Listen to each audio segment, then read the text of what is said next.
එපමණක්ම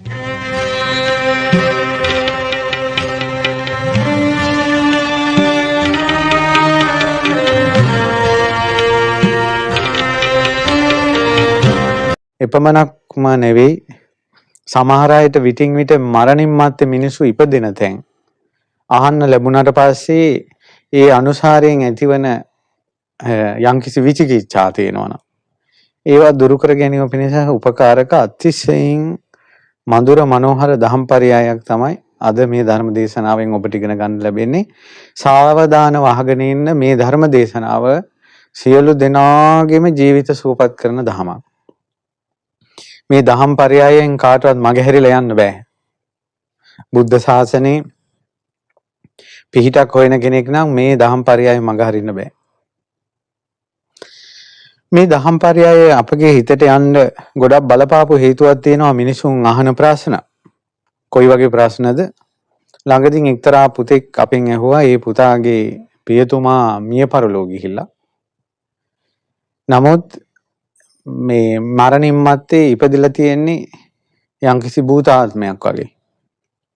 එතකොට ඒ දරුවා අහනවා තාත්තා ජීවතුන් අතර ඉඳින් ගොඩාක් වියදම් කළා. ධනය වියදම් කළා. ගොඩාක් පන්සල් හදනවට ආධාර කරලා තියෙනවා. ගොඩාක් සමාජ සේවාවන් වලට ආධාර උපකාර කරලා තියෙනවා. ඊළඟ බොහෝ වන්දනමාන ගමන් ගිහිල්ලා තියෙනවා.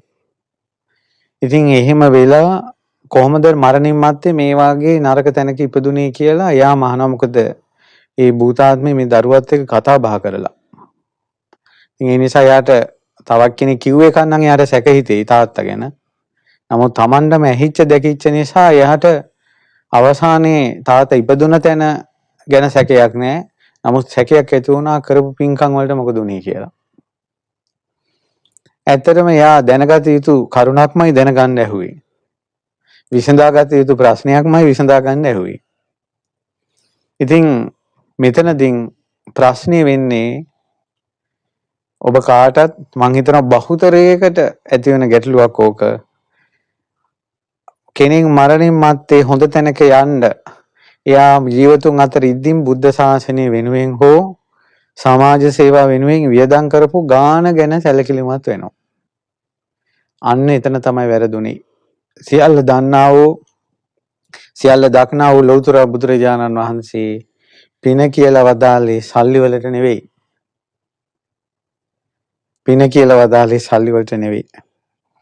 පින යනු සල්ලි නම් රුපියල් 100ක් හමාරක් 10ක් හමාරක් පූජා කරපු කෙනා අඩු පිනක් රැස් වෙනවා. ලක්ෂ ගණන් පූජා කරපු කෙනාට බොහෝ පින් රැස් වෙන්න ඕන. නමුත් බුදුරජාණන් වහන්සේ පින කියලා වදාළේ කර්මය කියලා වදාළේ චේතනහම් භික්කවේ කම්මං වදාමි. චේතනාවයි කර්මය. ඒ පුතාට අපි තේරුම් කරලා දුන්නා ඒ ඔබටයි වැරදුනේ. ඔබයි හිතුවේ පින කියන්නේ සල්ලි කියලා. තාත්තා වියදම් කරපු මෙච්චර මේ ඇත්තටම කෝටි ගාණක් ධනෙ වියදම් කරලා තිබ්බා. ඒකට ඔයාලටයි වැරදුනේ පින කියලා හිතුවේ මුදලට. නමුත් බුදුරජාණන් වහන්සේ පින කියලා වදාළේ චේතනාවට. ඒ නිසා එයා මේ ලක්ෂ ගණන් වියදම් කරද්දී ඒ දරුවගෙන් ඇහුවා ඔයා දන්නවද තාත්තා ලක්ෂ ගණන් වියදම් කරද්දී කෝටි ගණන් වියදම් කරද්දී වගේ තාත්තගේ චේතනාව තිබ්බේ කොහොමද කියලා ඔයා දන්නවද? අනේ හඳුරන්නේ ඒව නම් අපි දන්නේ නැහැ කිව්වා. ඊට පස්සේ හැබැයි හාමුදුරනේ ගොඩාක් අපේ තාත්තා අපේ අම්මට ආදරෙන් හිටියේ. මැරෙන වෙලාවෙත් අම්මා ගැන කිය තමයි මැරුණේ. ආන්න වෙච්ච දෝෂේ. පින් දහම් මොදලින් කළාට චේතනාව තිබුණේ ඥාති හිත මිත්‍රාදීන් කෙරෙහි අතිශයින් බැඳිලා. ඒ නිසා පින්කම් වලට මිල මුදල් වියදම් කරලා ඒ මුදල් ටික පොතේ ගණන් හිලව් හදාගෙන පින් පොතේ ගණන් හිලව් ලියාගෙන මම මෙච්චර වියදම් කළා කියලා ගණන් හිලව් හදාගෙන ඉන්න ඔබ ඔය යන්නේ වැරදි පාරක බව තේරුම් ගන්න. පිනේ අනුචේතනාවයි. ඒ නිසා සල්ලි වලින් මේ කර්මය කියන එක මනින්න බෑ. මට ඒ වගේම පුතෙක් මොන ගැහුණා. ඒ පුතා අනාගතයේ හොඳ රස්සාවක් අරගෙන විහෙර විහාර හදලා ජීවත් වෙන්න ලොකු ප්ලෑන් එකක් ඒ දරුවගේ අනාගත ඉලක්කයක් තියෙනවා. ඊට පස්සේ ඒ දරුවත් එක්ක මම කතා කරද්දි කිව්වා පුතේ ඔයාගේ අදහස හොඳයි. හොඳට ඉගෙන ගන්න. හැබැයි ඔයා ගාව දැන් තියෙනවා නම් රුපියල් 500ක්. ඔයා ඒ රුපියල් 500න් පිනක් කළොත් එහෙම ඔයා පොඩි ළමයෙක් විදිහට ඔයාගේ අතේ තියෙන සම්පූර්ණ මුදලම තමයි පින වෙනුවෙන් වෙන් කරලා තියෙනවා ඔයා. හැබැයි ඔයා යම් දවසක ලක්ෂ ගණනින් හම්බ කරනකොට ලක්ෂ ගණනින් ඔබට ආදායම් ලැබෙනකොට ඔබට ලක්ෂ 10ක් ආදායම මාසෙට ලැබෙනකොට ඔබ ලක්ෂ 5ක් බුද්ධ ශාසනය වෙනුවෙන් වියදම් කළා කියන්නේ ඔබ ඔබගේ ධනයෙන් අඩක් ලාභයෙන් අඩක් තමයි බුද්ධ ශාසනයට දීලා තියෙන්නේ. නමුත් දැන් ඔයාගේ අතේ තියෙන ওই රුපියල් 500 ඔයා ශාසනික කටයුත්තකට පූජා කළා කියන්නේ ඔයාගේ සකල ධනයයි පූජා කළේ. ඇත්තටම ලක්ෂ ගාණක් පූජා කරන කෙනාට වඩා දැන් ඔබ ඔය රුපියල් 500න් පිනක් කරන එකෙන් ගත්තොත් සැබෑම දානපතියා බවට පත් වෙන්නේ. මසුරු මල දුරු කරලා සියල්ල පූජා කරපු කෙනෙක් බවට පත් වෙන්නේ ඔබ. ඒ නිසා අනාගතේ සල්ලි මිටි ගණන් හිතෙන් මවාගෙන දැන් තියෙන මේ පින්කම අතාරින්න එපා කියලා කිව්වා. එතකොට තමයි දරුවා ටික තේරුනේ. හරි. දැන් ඕක අපි මේ කරුණු සාකච්ඡා කරලා කියපු දෙයක් නේ. දැන් මා ඒක ගැන කල්පනාවෙන් ඉන්නකොට ලස්සන සූත්‍ර දේශනාවක් හම්බ වුණා. ඒ සූත්‍ර දේශනාවේ අතිශයින් මනරම් ලෙස ඇයි මේ පින්කම් කරන මිනිස්සු මරණින් මත්තේ සමහර මිනිස්සු නරක ලෝකවල යන්නේ කියන කතාවට උත්තරේ ලස්සනට විස්තර කරලා තියෙනවා. ඒ වගේම සමහර පොඩි පිනක් කරපු මිනිස්සු ඔබ പ്രേතවත්තු විමානවත්තු පොත් වහන්සේගේ විමානවත්තු දෙවියන් අතර ඉපදිච්ච දෙවියෝ කරපු පින්කම් ගැන විස්තර තියෙන තැන්වලදී එක නෙල්ලි ගෙඩියක් පූජා කරලා එක තියඹරා ගෙඩියක් පූජා කරලා එක කැඳ කෝප්පයක් පූජා කරලා ඊළඟට එක දන් හැන්දක් පූජා කරලා එහෙම නැත්නම් මාවතේ දැකලා සතුටු වෙලා හිත පහදවගෙන එහෙම නැත්නම් මට කුණ්ඩලී වාගේ කුමාරයෝ බුදුරැස් මාලාව මොහොතක් දැකලා ඉතින් ඒවට සල්ලි වේදම් කළා නෑනේ බුදුරැස් මාලාව දැකලා සාදු කියන සල්ලි වේදම් කළාද? එතකොට ඒ වාගේ පුංචි ක්‍රියාවකින් කෙනෙක් කොහොමද දෙවියන් අතර ඉපදුනේ කියලා කියන එකටත් මේ ලක්ෂ ගණන් කෝටි ගණන් වේදම් කරන සමහර මිනිස්සු මරණින් මත්තේ නරක ලෝකෙකට යන්නේ ඇයි කියන එකත් විස්තර වෙන සූත්‍ර දේශනාවක් හම්බ වුණා. දැන් බලන්න ওই പ്രേතවත්තු කතාවලම තියෙනවා. දැන් මේ එක උපාසකම්ම කෙනෙක් ආරාමයක් හදලා. ඊට පස්සේ ඒ ආරාමයේ හදලා ඒ උපාසකම්ම ඒ ආරාමයට ආපු ආන්දරෝ හරිම මේ ඉරිසියා සාගත හාමුදුර නමක් ආවේ වෙනත් හාමුදුරුවෝ නින්දා අපහාස කළා පළවා හරින. ඒ වගේම ආරාමෙට තව හාමුදුර නමක් આવොත් ඉන්න දෙන්නේ නැහැ. ඒ ආරාමේ අල්ලගනී කියලා. ඒකට ඒ හාමුදුර අර ආරාමේ පූජා කරපු හාමුදුරන්ගේ මේ උපාසකම්මගේ ඔළුවට එක එක ඒවා දානවා. අර හාමුදුරුවන්ගේ වැරදි. උන්දේ තකට තකේ හූමිට තියෙනවා ඇත්ත හාමුදුරනේ බලන්නකෝ මේ උන්නාන්සෙලා කියලා අර හොඳ හාමුදුරුවන්ට දොස් කියනවා අරයාගේ කතා අහලා. මේ පස්සේ කාලෙක යම්කිසි වසංගතයකින් හෝ යම් කාරණාවකින් හාමුදුරුවෝ තපවත් වුණා. අර උපාසකම්මත් මැරුණා. බුද්ධ දේශනාවේ තියෙනවා පින්කම් අතර ආරාම පූජාව විහෙරක් විහාරයක් හදලා නැත්නම් පන්සලක් ඊළඟට ආරාමයක් භූමි පූජාවක් කළොත් ඒක බුද්ධ ප්‍රමුඛ මහා සංඝරත්නයට දන් දෙනවට වැඩිය මහත්ඵලයි මානිසංසයි කියලා. බුදුරජාණන් වහන්සේට දන් හැන්දක් පූජා කරනවට වඩා මහත්ඵල මානිසංස බවක් වෙනවා කියනවා ආරාමයක් පූජා කළොත්. ඉතින් අරුන්දා මැරිලා ඒ ආරාමෙම අසූචි වලේ ඉපදුනා කක්ක වලේ. මුගලන් මහරහතන් වහන්සේ දැක්කා. දැකලා ඇහුවා මොකද උනේ කියලා. ඉතින් අර ප්‍රීතිය කියනවා මම මේ අපේ ආරාමේ පූජා කරපු උන්වහන්සේත් එක්ක එකතු වෙලා සංඝයාට ගැරෙව්වා, දොස් කිව්වා. දැන් අසූචි වලක ඉන්නවා. මිනිස්සු දාන ජරාව මගේ කටට වැටෙනවා කිව්වා. කෝ ඔහේ උසි ගන්නපු උන්වහන්සේ කෝ කිව්වා. මම ඉන්නේ එයාත් ප්‍රේතෙක් වෙලා මේ අසූචි වලේම ඉන්නවා. මං ඒකගේ කරපිට කිව්ව ඉන්නේ. මිනිස්සු දාන අසූචි මම කනවා, මම දාන අසූචි ඒක කනවා කිව්වා. එහෙනම් කොහොම අර ආරාම පූජා? කොහොම අර භූමි පූජා වල පින්කම් වලට මොකද උනේ? මෙන්න විස්තර වෙනවා මේ දේශනාවේ. සියල්ල දන්නා වූ දක්නා වූ ලෞතර තථාගත බුදුරජාණන් වහන්සේ මේ සියල්ල දේශනා කළා.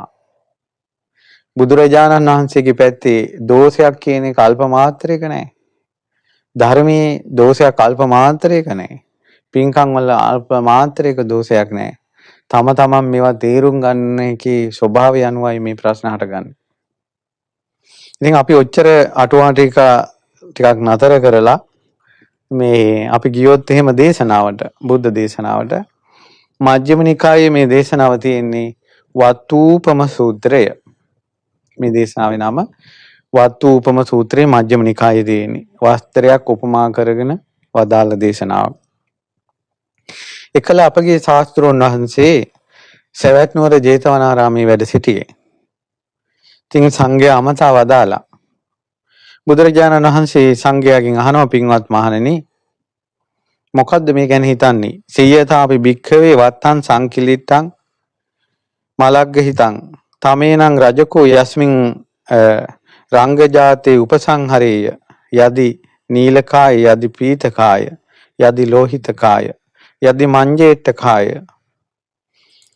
දේශනා කරනවා පින්වත් මහණනි වස්ත්‍රයක් තියෙනවා කිලිටි වෙලා ගොඩාක් කිලිටි වුණ කැත වුණ කහට වැදිච්ච වස්ත්‍රයක් තියෙනවා. ඒ බතික් කරන මිනිසෙක් ඉන්නවා කියන්නේ රෙදි පාට කරන කෙනෙක්. ඒ රෙදි පාට කරන කෙනා නිල් පාට හෝ කොළ පාට හෝ කහ පාට හෝ රතු පාට හෝ කවලම් පාට හෝ යම්කිසි පාටක් මේ වස්ත්‍රයට පාට කරන්න හැදුවොත් එහෙම ඒක හොඳට පාට වෙයිද? ඊට පස්සේ නෑ ස්වාමීනි. ඒක පාට කළොත් එහෙම දුරු අරණ බවක් එන්නේ හරියට පාට වදින්නේ නෑ. බුදුරජාණන් වහන්සේ අහනවා තංකිස හේතු. ඒකට හේතුව කිම? ඊට පස්සේ කියනවා අපරිසුද්ධත්තා භික්ඛවේ වත්තස්ස. ඒකට හේතුව පාටවල දෝෂයන් නෙවෙයි වස්ත්‍රය අපිරිසුදුයි. ඉතින් ඕක හොඳට තේරෙන එකක් තමයි අපි දැන් මුල් කාලේ අපි මම අවුරුදු 10කටත් වඩා මේ පැවිදි ජීවිතේ මුල් කාලේ සිවුරු පඳු ගහලා තමයි අපි පාවිච්චි කළේ. පස්සේ කාලෙක අපි මේ චීවරේ මේ පඳු පාටින් තෝරාගෙන මහගත්තා. එතකොට මුල් කාලේ අපි සිවුරු පඳු ගහනවා. සිවුරු පඳු ගහනකොට ඒ පඳු පාට සිවුරට වදින්නේ සිවුර පිරිසිදු තියෙන්න ඕන. හොඳ අලුත් පිරිසිදු කපු වස්ත්‍රයක් වුණොත් තමයි හොඳට පාට වදින්නේ. නැත්තම් පාට වදින්නේ නැහැ. ඊළඟ තමයි අපි සිවුර පරණ එකක් නම් පාවිච්චි කළා පොඩි වෙලා කිලිටි වෙච්ච සිවුරක් වෙලා අපි අලුතෙන් පඳු පෙව්වොත් එහෙම කාරණා දෙකක් වෙනවා. එකක් තමයි පඳු හිටින්නේ නැහැ. අනිත් එක පඳු පාට වගේ පෙනුනත් එකපාරක් හොදනකොට පඳු ටික ඔක්කොම යනවා. අර සිවුරට හොඳට ඒක අල්ලා හිටින්නේ නැහැ. ඒකට හේතුව තමයි සිවුර අපිරිසුදු වීම. ඒ නිසා පොරෝප සිවුරක් අපි පඳු ගැහුවොත් එහෙම කරන්නේ ඉස්සෙල්ලා සබන් වතුර දාලා නැත්නම් ඒකට එක ක්‍රම තියෙනවා. ඒ කාලේ අපි කියන අපේ මුල් කාලේ අපි කිව්වේ සබන් වතුර හරි දාලා පොරෝප සිවුර හොඳට උණු වතුරෙන් තඹනවා. එතකොට ඒකට යම් මේ දේවල් දාලා ඒක කරන්නේ. එතකොට සිවුරේ තියෙන පඳු ඔක්කොම අයින් වෙලා සිවුර ආයේ අලුත් සිවුරක් විදියට සමහරවිට සුදු සිවුරක් විදියටම පාට සිවුර එනවා. අන්න ඒ වාගේ පිරිසිදු කරලා ඉවර වෙලා ආයෙ පඳු ගහනවා. අන්න එතකොට පඳු වදිනවා. ඉතින් මට ඒක මතක් වුණා මේ දේශනාව කියනකොට රෙද්ද අපිරිසිදු වුණොත් පාට වදින්නේ නැහැ. එතකොට නමුත් පාට වර්ග එකමයි, පඳු වර්ග එකමයි. ඒක හොඳට බතික් කරගන්න බෑ. ඒකට හේතුව තමයි වස්ත්‍රයේ තියෙන අපිරිසිදුකම. අන්න බුදුරජාණන් වහන්සේ සනාතන ලෝධහම මේ ලෝක සත්‍යයට විස්තර කරනවා. ඒව මේව කෝ භික්කවේ චිත්තේ සංකලිට්ඨේ දුග්ගති පාටිකංකා. හිත අපිරිසිදු වුණොත් එහෙම දුගතිය කැමැති විය යුතුයි. මරණින් මත්තේ හොඳ ලෝකයකට යන්නේ නැහැ. ඇත්තටම අපි ගත්තොත් එහෙම ඔබ කරන පින්කම් දානමාන දෙන ඒවා, චෛත්‍ය වන්දනා, බෝධි වන්දනා, දහස් ගණනින් ලක්ෂ ගණනින් මිල මුදල් වියදම් කරන ඒවා, චෛත්‍ය විහෙර විහාර හදන ඒවා, ඒ ඔක්කොම පාට වර්ග. කියලා උපමාවට ගමු. ඔබගේ හිත තමයි වස්ත්‍රය. අර පින්කම ඔබගේ හිතත් එක්ක හොඳට මොහු වෙලා යන්නේ. ඔබගේ හිතත් එක්ක මිශ්‍ර වෙන්නේ. ඔබගේ හිතේ පින්කම කිඳා බහින්නේ, කුසලයේ කිඳා බහින්නේ. ඔබගේ හිත පිරිසිදු වෙන තරමට. හිත අපිරිසිදු වෙලා හිත ගැන කිසිම සංඥාවක් නැතුව අවුල් වෙච්ච හිතකින්, කිලිටි වෙච්ච හිතකින් කොච්චර පින්කම් කළත් ඒ හිත පාට වෙන්නේ නැහැ. ඒ හිතට පින කිඳා බහින්නේ නැහැ. ඒ පින්කමක් කියලා යා කළත් අර මම කිව්වේ කිලිටි වස්ත්‍රයට පඳු වැදුනත් ඉක්මනට හොදපු ගමන් ඊළඟ මුරෙන් මේ පඳු ටික යනවා වගේ මේ ලොකු පිනක් කරගෙන මේ එළියට බහිනකොට එයාගේ හිතේ සතුට නැතිකරන්න පොඩි වචනයක් ඇති. පොඩි ක්‍රියාවක් ඇති. එයාව ආපහු පරණ මට්ටමට ගන්නවා අර මහා පිනක් කළා හැරෙනකොටම. ඒ හිතේ පින කිඳා බහින්නේ රඳින්නේ නැහැ. ඔකට ඇත්තටම හේතුව තමයි හිතේ තියෙන අපිරිසුදුකම. බුදුරජාණන් වහන්සේ දේශනා කළා මේක මේ සුළු කොට තකන්න එපා පින්වතුනි මේවා. ඒ කියන්නේ අපි හැරිලා පින්කම් කරනවා කියලා අපි හැම වෙලාවෙම ඇස් වලින් පිට බලනවා. අපි දුන්න දානේ, අපි හදපු විහෙර විහාර, අපි දෙන සල්ලි කියලා අපි ඇස් වලින් බලනවා, කන් වලින් අහනවා, අතින් අතපත ගන්නවා. නමුත් පින්කමක් කරද්දී ඔබ දිහා හැරිලා බැලුවේ නෑ ඔබගේ හිත දිහා. මේ පින්කම කරන්න යද්දී මං හිත අවුල් කරගන්න නැතුව කරගන්න ඕන. හිත ගිලිටි වෙන්නේ නැතුව කරගන්න ඕන. හිතේ සතුටෙන් මේ පින්කම කරගන්න ඕන කියලා ඔබගේ පැත්තට හැරුන්නේ නැහැ. ඔබ අප කාටවත් වරදින තැනක් තමයි අද මේ ලියන්නේ. ඉතින් බුදුරජාණන් වහන්සේ දේශනා කරනවා සියයතා අපි භික්ඛවේ වත්තං පරිසුද්ධං පරියෝදාතං. පින්වත් මහන්නේ ඒක මේ වගේ දෙයක්. වස්ත්‍රයක් තියෙනවා පිරිසුදුයි. ඊළඟට ඒ වස්ත්‍රේ හොඳට සෝදලා පිරිසුදු කරලා තියෙන්නේ. ඒ මේ රිදි වලට පඳු පොවන පාට කරන කෙනෙක් ඒ පිරිසිදු වස්ත්‍රයේ පාටවල ඔබනකොට ඒ පාට කරනකොට හොඳට පාට වදිනවා අර වස්ත්‍රයට. ඒකට හේතුව මොකද්ද? පිරිසිදුයි වස්ත්‍රය. පාටවල දෝෂයක් නෙවෙයි වස්ත්‍රය පිරිසිදුයි. නිසා හොඳට වදිනවා. බුදුරජාණන් වහන්සේ ඒ විලයි වදාළ ඒව මේව කෝ භික්ඛවේ චිත්තේ අසංකිලෙට්ටේ සුගති පාටිකංකා. පින්වත් මහණෙනි සිත පිරිසිදු කරගත්ත කෙනා, කිලිටි නොවිච්ච කෙනා සුගතිය කැමති විය යුතුයි.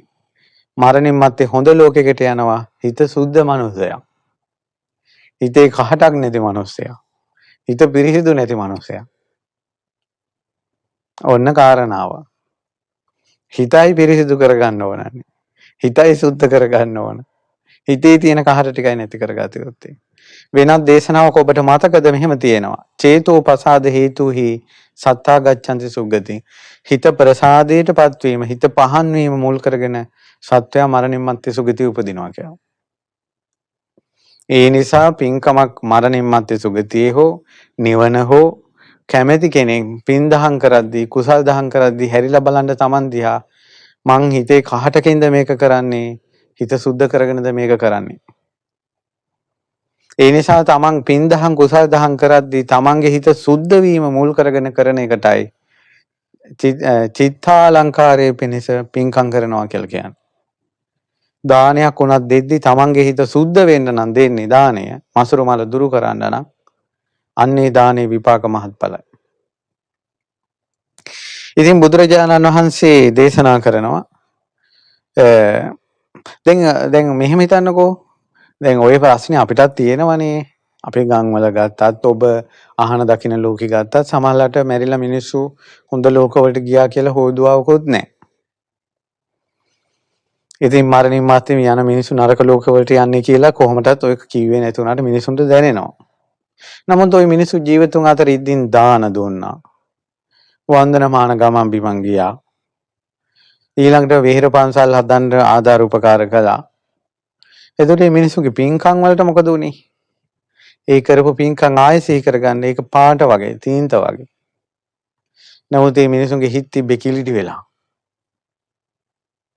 ඒ කිලිටි වෙලා කරපු හිතකින් ඒ කරන පින මහත්ඵල මානිසංස වෙලා තමන්ගේ හිතත් එක්ක බද්ධ වෙන්නේ නැහැ. එයාව මරණින් මත්තේ සුගතියට ගෙනියන්න තරම් ප්‍රබල වෙන්නේ නැහැ. ඉතින් දැන් අපි බලන්න ඕන අපේ හිත නරක වෙන්නේ මොන වගේන්ද? කිලිටි වෙන්නේ මොන වගේන්ද? පින්කමක් කරද්දී හිතන්න හොඳ නැති දේවල් මොනවද? දානයක් දෙද්දී අවුල් වෙන තැන් ටික මොනවද? චෛත්‍ය පූජාවක් කරද්දී අවුල් වෙන තැන් මොනවද? විහෙරක් විහාරක් පන්සලකට ආධාර උපකාර කරද්දී හිත අවුල් වෙන තැන් මොනවද? කියලා බලමු. බුදුරජාණන් වහන්සේ එයත් දේශනා කරනවා. කතමේච භික්ඛවේ චිත්තස්ස උපක්ඛිලේසං. පින්වත් මහන්නේ සිත කිලිටි කරන කෙලෙස් මොනවද? අවිජ්ජා විසම ලෝභෝ චිත්තස්ස උපක්ඛිලේසෝ. හිත කිලිටි කරන දෙයක් අවිජ්ජා විසම ලෝභය අවිජ්ජාව කියනවා දැඩි ආසාව ඔබ අහලා තියෙන. ඊළඟ විෂම ලෝභය. අපි තවත් විස්තර කරගත්තොත් අවිජ්ජාව කියන්නේ තමන්ගේ දේ අනුත් අයට දෙන්න කැමති නැහැ. තමන්ගේ දෙයක් දෙන්න කැමති නැහැ. විෂම ලෝභය කියන්නේ අනුන්ගේ දේවල් තමන්ගේ කරගන්න ආසයි. ඒ නිසා තමන්ගේ දේ අනිත් අයට දෙන්න කැමති නැත්නම් අනුන්ගේ දේවල් තමන් කරගන්න කැමති නම් ඒකට කියනවා අවිජ්ජා විෂම ලෝභය කියලා. ඒ අවිජ්ජා විෂම ලෝභය කියන්නේ හිත මේ කිලිටි වීම. දැන් මෙහෙම හිතන්නකො ඔබ දානයක් දෙනවා. එතකොට ඔයාලා කැමති දානේ බාරගත් උපාසකම්ම කියන්නකො නැත්නම් ඒ උපාසක මහත්තයා බත් එක තමන් අරන් යන්න කැමති. නමුත් අර දානෙට ආපු ලුණු ගෙඩියක්වත් සුද්ධ කරපු නැති එකෙක් අර පොල්ලේ ඉස්සරහට පැනලා අර බත් එක අරන් දැන් බෙදන්න යනවා. ඒකට අර දානේ බාරගත්ත කෙනා කල්පනා කරනවා යකෝ මං දානේ බාරගත්ත මනුස්සයා මමනේ දානේ බත් ටික ගෙනියන්න ඕනේ. මං කරන්න ඕනේ ගන්න අරක අරන් ගියා. දැන් එයා කලින් හිතුවා මමයි මේක ටික බෙදන්නේ වෙන එකකින් නම් ගන්න එපා කියලා. ඊට පස්සේ අන්න එයා කරන දාණය තීන්ත වගේ දැන් ඔන්න මම විතරයි මේක කරන්න ඕනේ මගේ දේවල් වෙන අය ගන්න එපා කියලා හිත ඇතුලේ ඇතිවෙච්ච ලෝභය මොකද වෙන්නේ? එයාගේ හිත කිලිටි කරනවා. දානයේ තින්ත කිලිටි වෙච්ච හිත කිලිටි වෙච්ච වස්ත්‍රේ අර පින කිඳා බහින්නේ. දානේ පින එයාත් එක්ක මුහු වෙලා එයා සුගතිය ගෙනියන්න තරම් ප්‍රබල කරන්නේ නැහැ. දැක්කද ওই දානියක් දෙද්දි වෙන දේවල්? කොච්චර තියෙනවද ඕක බෙදන්න ඕනේ මම්මයි කැවුම් ටික ගෙනාවේ මගේ අතින්ම දෙන්න ඕන. කොච්චර තියෙනවද? ඔය අවිජ්ජාවනේ. මගේ දේ අනුන්ට දෙන්නේ නැහැ. ගෙදරින් ගියා කාමරේ දොර වහලා තියෙන්නේ. වෙන එක්කටවත් කාමරේට එන්න දෙන්නේ නැහැ. මගේ දේවල් උඹලා අල්ලන්න එපා. අවිජ්ජාව. සමහර ගෙවල් තියෙනවා අපේ කාර් එක මං විතරයි ඩ්‍රයිව් කරන්නේ. වෙන කෙනෙක් මේ සීට් එකේ ඉඳ ගන්න එපා. දැක්කද? දැන් සමහර ගෙවල් වලට ඥාතින් එනවා. අර සමහරට දුව හරි පුතා හරි කැම්පස් එකට ගිහිල්ලා නැත්නම් ඉගෙන ගන්න ගිහිල්ලා හොස්ටල් එකට ගිහිල්ලා කාමරේ දොර වහලා ඒක වෙන කෙනෙකුට දෙන්න බෑ. ඒතර ඥාතින් ආවත් මේ මිනිස්සුන්ට ඉන්න දෙන්න තැනක් නැහැ. අරුන් දොර වහලා ගිහිල්ලා කාමරවල. හාමුදුරන් වහන්සේලා විදියට අපිටත් ওই ප්‍රශ්නේ එනවා. කියන්නේ තමන් යන කුටිය තමන් පාවිච්චි කරලා මගේ කුටිය වෙන කෙනෙකුට නම් මේකට එන්න එපා. මගේ සමාව සන්තක මේ දේවල් වෙන කෙනෙක් නම් පරිහරණය කරන්න එපා. කියලා ඒ තමන්ගේ දේට අධිකව ලෝභව සිටීම අවිජ්ජා. ඒක මහණුන් වහන්සේලාගේ තිත කිලිටි කරනවා. දැන් මේ දේශනාව දේශනා කරන්නේ මහණුන් වහන්සේලාටනේ. රමණයන් වහන්සේලාටනේ හාමුදුරුවරුන්ටනේ. එතකොට හාමුදුරන් වහන්සේලා තම තමන් බලන්න ඕන තමන්ගේ අවිජ්ජාව.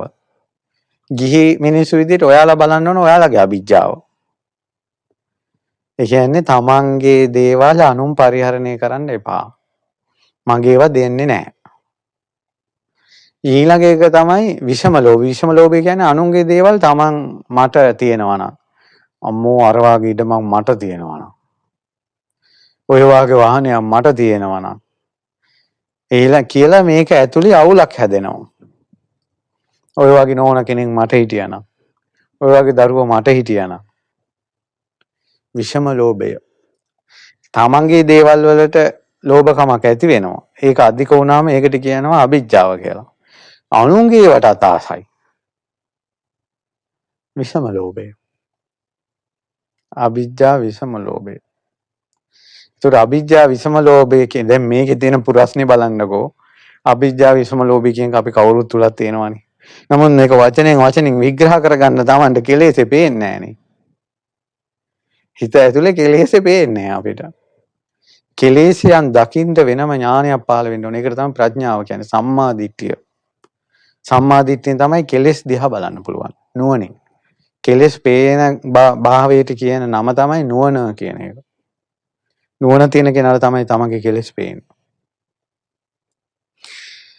ඒ නිසා මොන විහෙර විහාර හැදුවත් මොන දානමාන දුන්නත් මොන පින්කම් කළත් සිල් ගත්තා. දැන් සිල් ගත්තමට එනකොට අවිජ්ජා විෂම ලෝභය හැමදාම මේ බිත්තියට හේතු වෙලා ඉන්නවා. ඒකට එයා එතන අල්ල ගන්නවා. මං හැමදාම ඉන්නේ මෙතන. මං ඉඳ ගන්න තැන වෙන එකෙක් නම් ඉඳ ගන්න එපා. අන්න එයාගේ ලෝභය. එහෙම නැත්නම් තවත් කෙනෙක් ඉඳගත්ත තැන දිහා බලලා අර කියතන ඉඳගෙන ඉන්නවා. ඕක මට තිබ්බනම් මම යසට ඔතන ඉඳගෙන ඉන්නවා. කියලා අර ඉඳ ගන්න තැන මුල් කරගෙන අවිජ්ජා විසම ලෝභ එනවා. ඉතින් ඔය එකක් කාරණාවක් කිව්වේ. ඉතින් ඔය පුසිල් ගත්ත දවසට මේ තියෙන අලකලංච ටික හිතාස විග්‍රහ කරගත්තා නම් අපිට හොඳට පේනේ හිත තුළ තියෙන අවිජ්ජා විසම ලෝභය. ඉතින් ඔය වාගේ දේවල් වලින් ඇතුලේ කැලැත්ති දවසෙම සිල් අරන් හිටියත් වට වන්දනාවේ ගියත් විහෙර විහාර කෙරෙව්වත් කොච්චර සල්ලි පූජා කළත් ඇතුලේ වස්ත්‍රේ හිත පිරිසුදු නැති නිසා අර පින නැමැති තින්ත ඒකට කිඳා බහින්නේ නැහැ. තින්තවල වැරද්දක් නෙවෙයි, පින්කමේ වැරද්දක් නෙවෙයි. හිතේ කහට තිබේ. අර අම්මගේ අර ආරාමයක් පූජා කරපු අම්මගේ ආරාම පූජාව නැමැති සුන්දර වර්ණය තිබුණා. අනුන්ට ඇදකුද කියනවා කියන කහට ඕපදූප කියන කහට තමන් ඒ පූජා කරපු ස්ථානයේ අල්ලාගෙන සිටීමේ කහට එයාගේ හිත නැමැති වස්ත්‍රය අපිරිසුදු කරලා තිබ්බ නිසා අර ආරාම පූජාවේ පින කිඳා බැස්සේ නැහැ හිතට. ඒ පින සමත් උනේ නැහැ ඇයව මරණින් මත්තේ සුගතිය ගෙන යන්න. දැන් ඊටකොට ඇත්තටම පින්කම් කිරීමේදී කොච්චර මූලික තැනක් දෙන්න ඕනේද? තමන්ගේ හිතේ කහටක් නැතුව පින්කම කරගන්න. ඔය පළවෙනි එක අවිජ්ජා විසම ලෝභය. දෙවෙනි එක ව්‍යාපාදෝ චිත්තස උපක්ඛිලේසෝ. තරහා යන ගතිය. හිත කිලිටි කරන එක. කොච්චර දානමාන උයනවද තුටුපුටු ගගා එක එකාට බැන එක එක ලුණු ගෙඩියක් සුද්ධ කරන්න නැහැ. මම හැමදාම මේ ටික කරන්න ඕන. මම ඔක්කොම මැරිගෙන දානියුවට පස්සේ මුන් එනවා ගස් අගෙන මම උඩ දාගෙන මේවා ගෙනියන්න. නම යන්නේ කාගේවත්, හැම යන්නේ කාගේවත් කියලා ඉහලින් කතා කරගෙන දැන් මේක හිතේ පුපුරනවා. චෛත්‍ය පූජා දැන් පින්කමක් කරද්දි කී ගමන තරහ යනවාද කියලා බලන්නකෝ. ඒතරේ තරහ යනවා කියන එක අයිති හිත කිලිටි කරන දෙයකට. කරන පින්කම අයිති තින්තවලට. ඒ කියන්නේ උපමාව ඈ. ඒතරේ පින නැමැති වර්ණය ඒ හිතත් එක මොහු වෙලා හිත ලස්සන කරවන්නේ හිත පිරිසිදු වස්ත්‍රයක් විදිහට තිබ්බොත්. මේ පින ගැන කවර කතාවද? චතුරාර්ය සත්‍ය ධර්මයේවත් බුදුරජාණන් වහන්සේ හිත පිරිසිදු වෙන තාක්කල් අවබෝධ වෙන්නේ නැහැ කියලායි වදාළේ. ඒ නිසා මේ කල්ල චිත්තෝ මුදු චිත්තෝ විනීවරණ චිත්තෝ මේ හිත හොඳට සුදුසු වුණාට පස්සේ යෝග්‍ය වුණාට පස්සේ නීවරණ බැහැර වුණාට පස්සේ පිරිසිදු වුණාට පස්සේ තමයි බුදුරජාණන් වහන්සේ සාමුක්ඛංශික චතුරාර්ය සත්‍ය දේශනා කරන්නේ. පිරිසිදු වස්ත්‍රයකට කහට අල්ලනවා වගේ පාට අල්ලනවා වගේ අර ධර්මයේ හිතෙන් අවබෝධ කරගන්නවා කියලා බුදුරජාණන් වහන්සේ වදාළා. ඒ නිසා අපිට ධර්මය අවබෝධ කරගන්න බැරි වෙන්නත් මූලික හේතුව හිත අපිරිසිදු වීම. මේ පිනක් කරන එක ප්‍රබල වෙන්නේ නැති වෙන්නත් හේතුව හිත අපිරිසිදු වීම. එහෙනම් නේ දැන් කියන්නකෝ නෙල්ලි ගෙඩියක් පූජා කළා දිව්‍ය ලෝකෙ ගියේ කොහමද? ඒ මිනිසුන්ගේ හිත පිරිසිදුයි. ඒ නෙල්ලි ගෙඩිය හරි පූජා කළේ හිතක් පිරිසිදු කරගෙන. ඒ හිත නෙල්ලි ගෙඩියෙන් පූජා කරනකොට තිබ්බ හිතේ පිරිසිදු බව අර අම්මට ආරාමේ පූජා කරනකොට හදාගන්න බැරි වුණා. අර අම්මගේ අතේ තිබ්බ නෙල්ලි ගෙඩියට වැඩිය දිව්‍ය ලෝකයක් තරම් විශාලයි හිතේ ඇතුලේ තිබ්බ පැහැදීම, සතුට, සුද්ධ බව. ඒ නිසා උන්ද දෙව්ලොව ගියා. සමහරවිට ආරාමයක් පූජා කරන කෙනාට නෙල්ලි ගෙඩියක් තරම්ව සුද්ධ හිතක් නැහැ. මොන උතරයි ප්‍රශ්නේ. මේ සමස්තයක් වශයෙන් මේ මිනිසොන්ට වැදිච්ච සාපයක් ගැන මේ විස්තර කරන්නේ. සමස්තයක් කෙනෙක් ඉලක්ක කළා නෙවෙයි. මේ ධර්ම දේශනා ඉගෙනගෙන කියවගෙන යනකොට ඔයාලා ගැන කවර කතාවද අපි ගැන පව අපිට සංවේගය උපදිනවා. අපි සමහර වෙලාවට පින්දහම් කරද්දී පින්කම් කරද්දී අපිට තරහ යන අවස්ථා තියෙනවා. තරහව කියලා කියන්නේ සිත කිලිටි කරන එක. ඒකට සමහරවිට පින්කම මෙහෙවන සංවිධානය කරන අපිට වඩා කලාතුරකින් අර ඇවිල්ලා මල් වට්ටියක් අරන් යන උපාසකම්ම පින් කරගන්න අපිට වැඩිය. ඇයි උන්දගේ හිත සුද්ධයි. උන්දට තරහ ගිල්ල නැහැ. උන්ද බුදුගුණ හිත යන්නේ අර. දැක්කද? ඊට පස්සේ තියෙනවා කෝදෝ චිත්තස්ස උපක්ඛිලේසෝ කොරෝදේ පුපුරන ගතිය. තරහ කියන්නේ එක පාරම අමනාපේ ඇවිස්සලා එනවා. කොරෝදේ කියලා කියන්නේ ඒක පුපුරන්න ගන්නවා. තරහවටත් උඩින් ගිය එක ක්‍රෝධය කියලා කියන්නේ. ඒක පුපුරනවා යා. හිත ඇතුලේ අබ මේ කබලකට දැම්මා වගේ ලුණු පුපුරනවා වගේ පුපුරනවා ක්‍රෝධේ. තමන් අකමැති කෙනෙක් ඇවිල්ලා හිටියොත් පින්කමක් කරන තැනට ක්‍රෝධය. ගෙවල් වල කොච්චර ක්‍රෝධය තියෙනවද? කොච්චර ගෙවල් වල ඉතින් තරහ ඇවිස්සෙනවද? අවිජ්ජා විසම ලෝභය. එහෙනම් කියන්නේ ගෘහ වාසය කියලා කියන්නේ. මේ ගෙවල් වල ජීවිතේ සම්පූර්ණ හැදිලා තින්නේ හිත කිලිටි කරන විදිහට මිසක් හිත සුද්ධ වෙන විදිහට නෙවෙයි. ඇත්තටම මිනිස්සෙගේ හිත මොහොතකට හරි සුද්ධ වෙන්නේ බණපදයක් අහද්දී. ඉතින් බණක් අහද්දීන් තමයි මිනිස්සෙගේ හිත පොඩ්ඩක් හරි සුද්ධ වෙන්නේ. මිනිස්සු ගොඩාක් හිත අපිරිසුදු බවින් ඉන්නේ පින්වතුනේ. ඒ නිසා මිනිස්සුගේ අතින් ගොඩාක් පින්කම් අද කාලේ වගේ විහෙර විහාර හැදිච්ච කාලයක්. අද කාලේ වගේ බෝධි මණ්ඩප හැදෙන කාලයක්. අද වගේ චෛත්‍ය විහෙර විහාර පින්කම් සිද්ධ වෙන කාලයක්. කොච්චර බණ ඇහෙනවද, කොච්චර සීල සමාදාන තියෙනවද, කොච්චර වැඩසටහන් තියෙනවද? මිනිස්සු නිර්ලෝභීව දානමාන දෙනවා, මුදල් වියදම් කරනවා. නැත්නම් කොහොමද විහෙර විහාර හැදෙන්නේ? ධනෙ වියදම් කරන්නේ නැතුව. ඒතර මිනිස්සු ඒවා කරනවානේ. ඒතර ඔය කරන පින මේ මිනිසුන්ගේ ජීවිතේ පරලෝ වශයෙන් සුගතියකට ගෙන යනවද නැද්ද කියන එක තීරණය කරන ඔය වියදම් කරපු දෙයක් නෙවෙයි. උන්දලගේ හිත තිබ්බේ කොහොමද? ඒ ආධාරය කලේ මොන අදහසින්ද? අවිජ්ජා විසම ලෝභයෙන් කිලිටි වෙලාද? ව්‍යාපාදයෙන් කිලිටි වෙලාද? ක්‍රෝධයෙන් කිලිටි වෙලාද? ඊළඟ බලමු. උපනාහෝ චිත්තස්ස උපක්ඛිලේශෝ. මේ බද්ධ වෛරය හිතට උපක්ඛිලේශයක්. එතකොට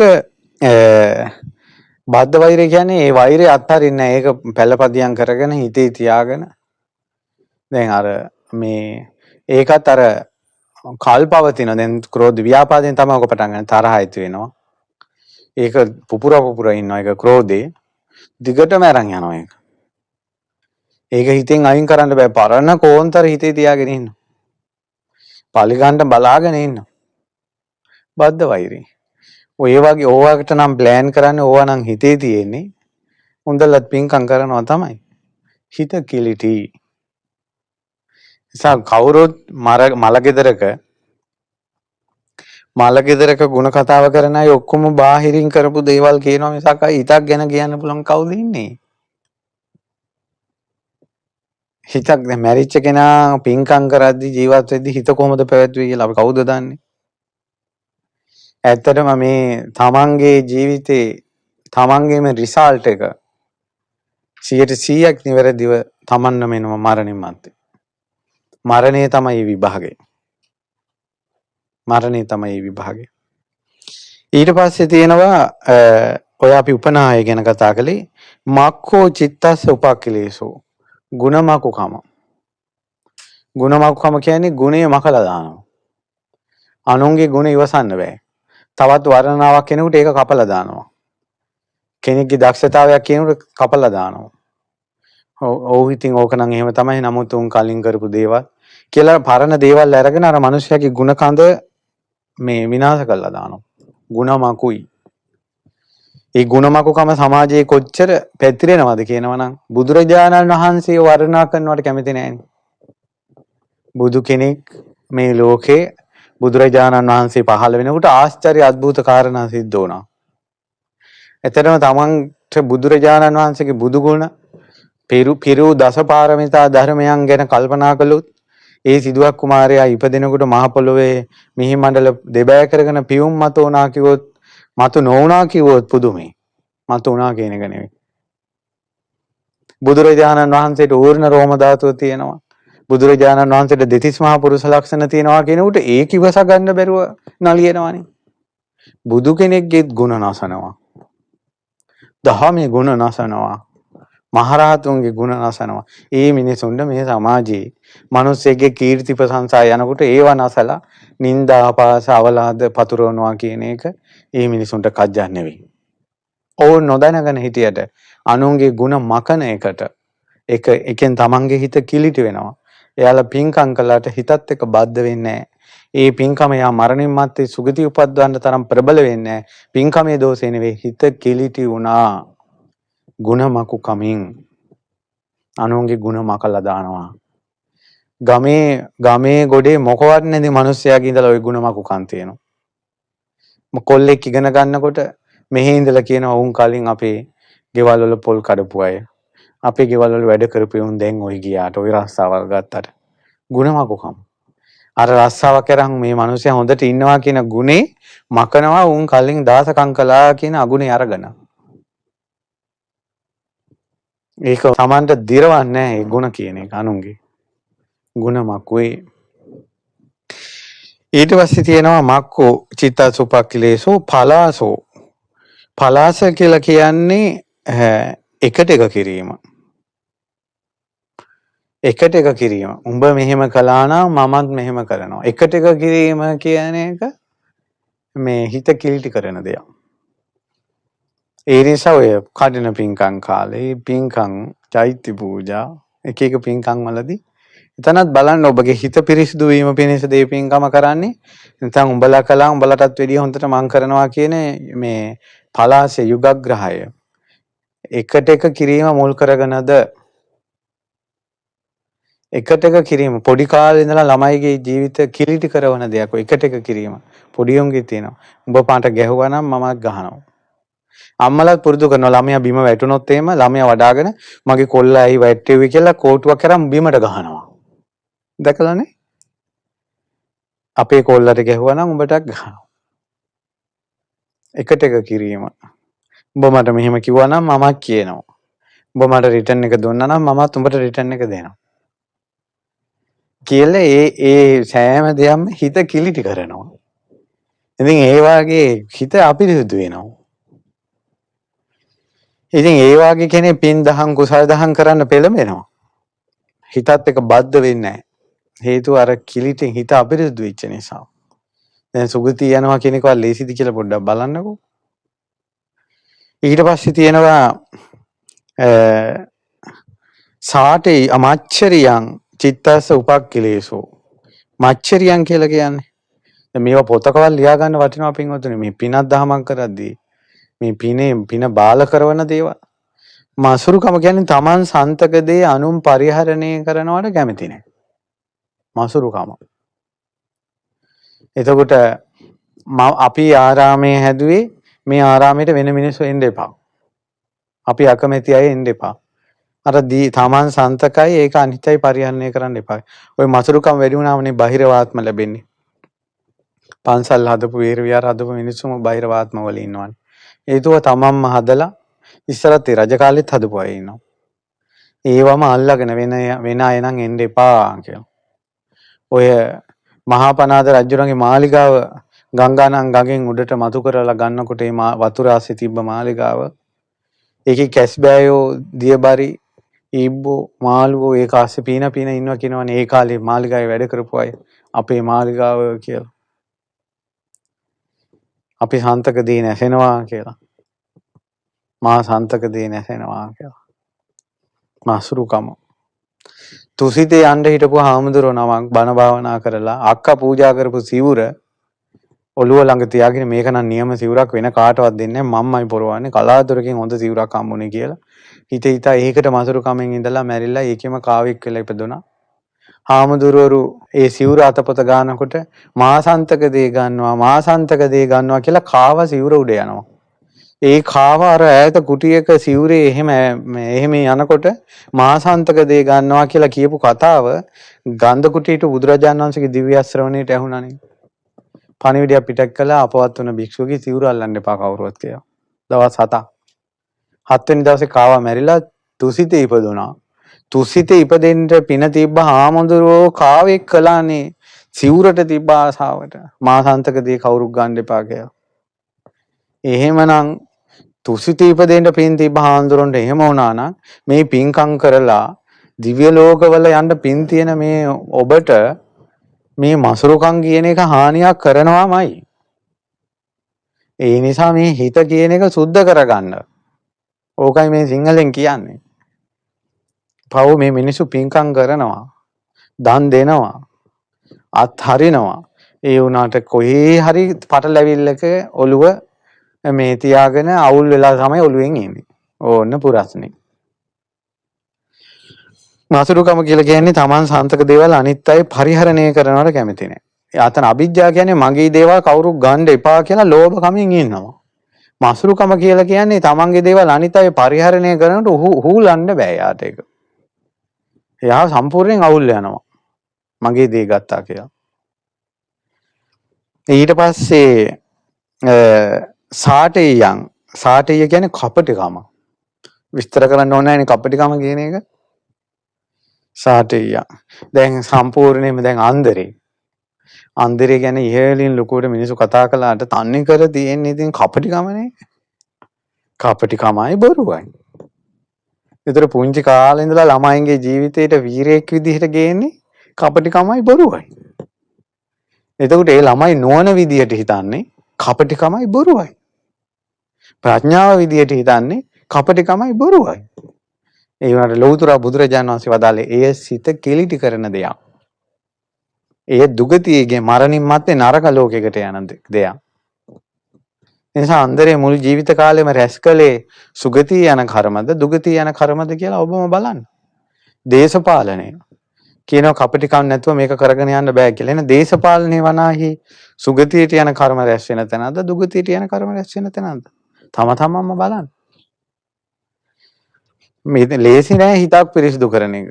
ඕවා අද කාලේ ඔය ආන්දරු බණ කිව්වට ඕවා අද කාලේ කොහොම කරන්නද කියලා කිව්වොත් ඒක ඔයාලගේ වචනයක් මිසක් මරණින් මත්තේ සුගතිය යනවද දුගතිය යනවද කියන එක තම තමන්ට රිසල්ට් එක එයි.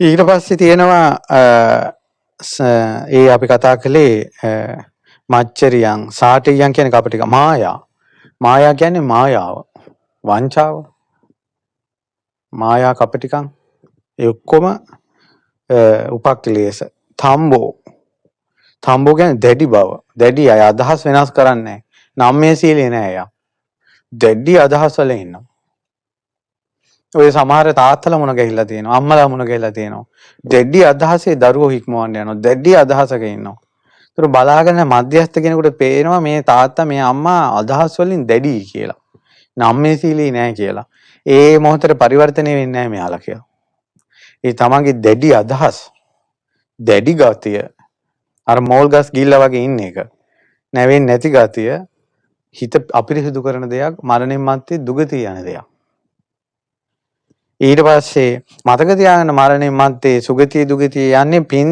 කළාද නැද්ද කියන එක මත නෙවෙයි හිත කිලිටි වෙලාද නැද්ද කියලා. එහෙනම් පින්කම් කරන්නේ හිත පිරිසිදු වෙන්න. හිත පිරිසිදු වෙන්න ඒකට අදාළ නිමිත්තක් තමයි පින්කම් කියන්නේ.